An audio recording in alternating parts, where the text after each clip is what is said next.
Hi, my name is Catherine and I am the Digital Librarian for the Adventist Digital Library.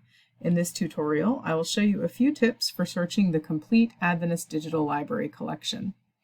If you're just getting started with your research and you'd like to see as many results as possible, I recommend starting with a very broad search term. Generally, I recommend a single word. I'm going to start here with this search that will go across all the collections in the Adventist Digital Library. I'm going to look for Pitcairn. Rather than Pitcairn Island or the ship, I will simply search for the word Pitcairn. Now I see there are over 88,000 items in the Adventist Digital Library.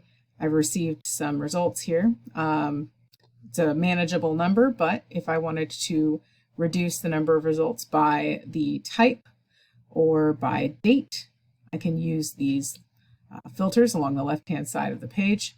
They work exactly as you would expect.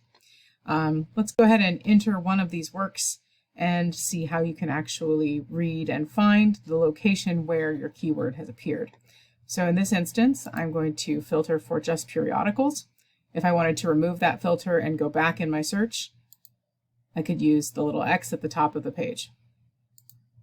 But if I would like to read a periodical article that mentions the word Pitcairn, all I need to do is click the image of the work. I enter the work page, and now to receive highlighting of my keyword, I do need to type it one more time. All right, now I have the highlighting. I can zoom in to make this a little more readable, and I can go through this, this periodical, and I can do the reading that I need to do. I can jump from highlight to highlight and encounter my term in all of its locations.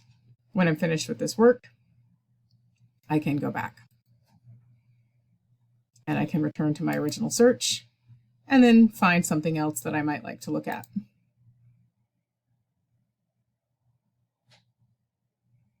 That is how to do a broad keyword search in the Adventist Digital Library.